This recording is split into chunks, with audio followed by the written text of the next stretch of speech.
Os apóstolos do Senhor, que Jesus escolheu, viram os milagres, a multiplicação dos pães por 2 vezes, a transfiguração do Senhor. Viram em visão Elias e Moisés, e quando levaram o Senhor para o crucificar, todos fugiram.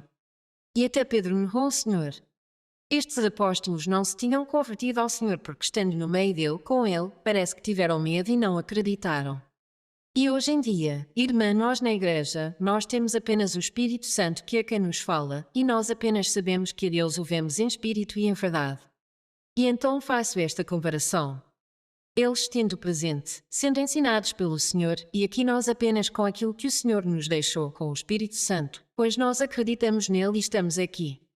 Então, eu gostaria de saber porque é que houve essa dúvida nos apóstolos, que não tiveram essa firmeza com o Senhor estando com ele. Vocês já pararam para pensar nisso? Como é possível que os apóstolos e muitas pessoas que andaram com o Senhor e o viram com todos os milagres, os sinais, tudo o que ele fez, viram que ele morreu e que ressuscitou, não é? E, no entanto, eles fugiram, assustaram-se, angustiaram-se.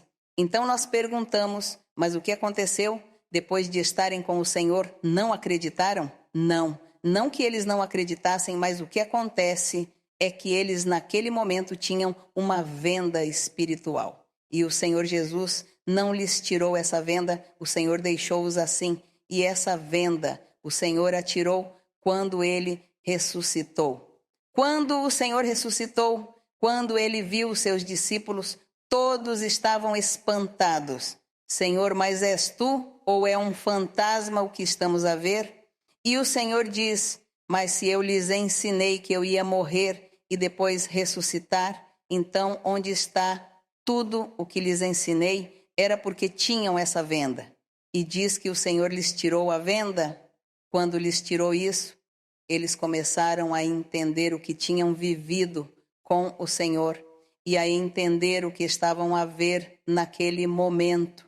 Ou seja, eles nem sequer tinham culpa de ter duvidado naquele momento, porque tinham uma venda e essa venda não os deixava ver as coisas, a realidade, porque o Senhor sabia que isso era para depois que lhes ia tirar essa venda. E assim aconteceu, porque tinham de se cumprir as profecias, onde dizia que todos iam deixar o Senhor sozinho, que todos o iam deixar sozinho, que os seus amigos iam embora e o deixavam sozinho, sozinho naquele momento da crucificação, quando o prenderam para o levar à cruz.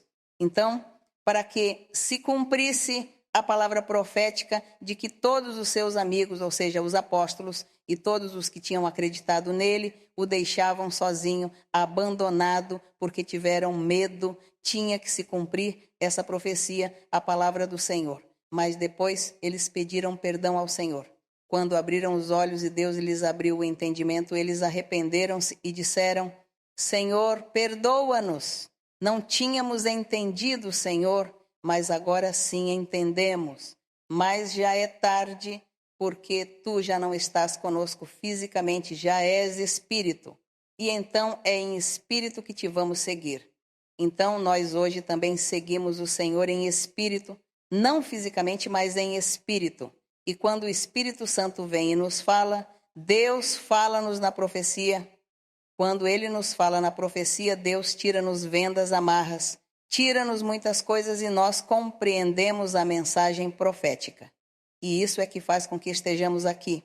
Isso é o que faz ou que fez com que nos congreguemos, porque ele nos convenceu. Deus convenceu-nos através do Espírito Santo por meio da profecia. Convenceu-me de que eu devo estar aqui, que Deus aqui se manifesta e que tenho de lhe obedecer em tudo. E então Deus faz com que as pessoas se convertam, porque é Deus que faz que as pessoas se convertam com a palavra que o Senhor diz.